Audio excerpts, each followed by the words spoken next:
Well, this is one of the great wins, not only a historical win here in Australia for working men and women, but all over the world, at a time when corporate power disregards and dismisses the rights of communities. The Maritime Union of Australia and the Australian Maritime Officers Union, and all that entails, the officers, you know, the support staff, the lawyers, the rank and file members. We knew that if we didn't win this, then we were going to be living in an Australia that you wouldn't want to live in 20 or 30 years. I mean, this was our oil. This is our sovereign wealth. These companies are renting the use of the wealth that is going to secure us and our families and our communities for generations, for hundreds of years to come.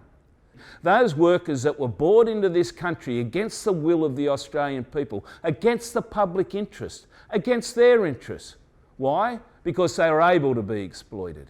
Why? Because these companies didn't want to pay any tax. Why? Because there was a government backing them in Canberra, you know, that started off the Howard government, that ended up in the Abbott government, then the Turnbull government, but all seeking the same thing, to rip off our sovereign wealth, to remove Australians from any value adding to that sovereign wealth, to take away the taxation that underpins the future of this country and our communities so that they could squander it in any way that they wanted. And at the same time, in the Senate subcommittee, had exposed Chevron, had exposed these companies for exactly what they are. It wasn't just a victory for working men and women and industry in this country and the right of Australians to control their future. It was a victory for labour rights all over the world, because these companies just don't operate in Australia. They operate everywhere, and they operate exactly the same way, the way they want to work in their total self-interest and no one else. So we fought it, and we fought it hard, and we fought it the way you should fight it, that this is a legal matter. This is about fundamental rights. This is about working in your own country.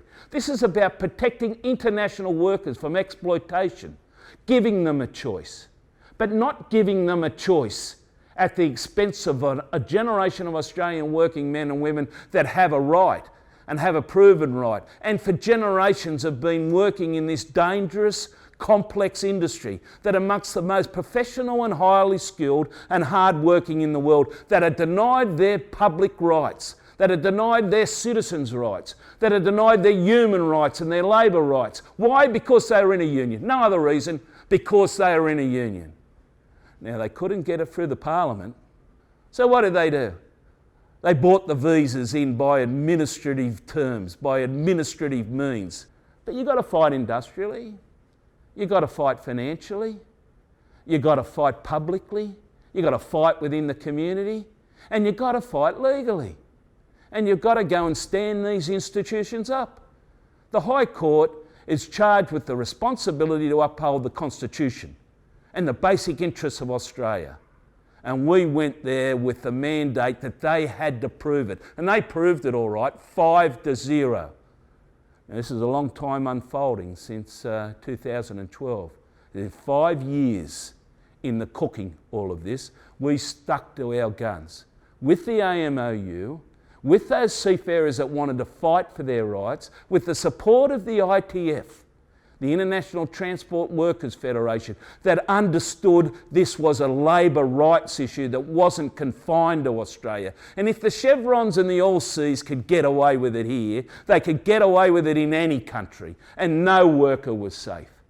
Now, that's the sort of networking that's worth celebration. That's the sort of solidarity that's worth celebration.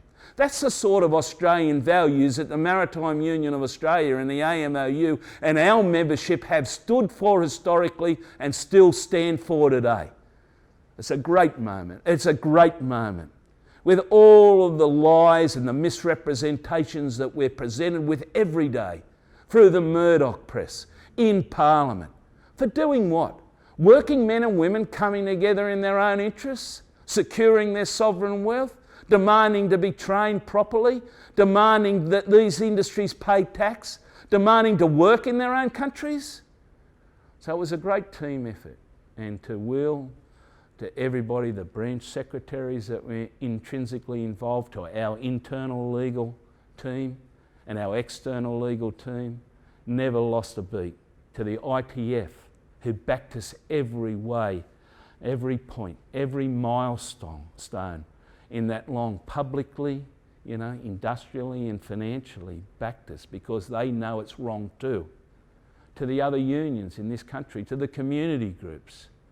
This is what we're about. This is the best of unionism. This is the best of unionism because the best of unionism is the best of Australianism, sticking together, looking after each other, a fair go, social justice, proper redistribution, and having a real vision for the future for the many and not just the few.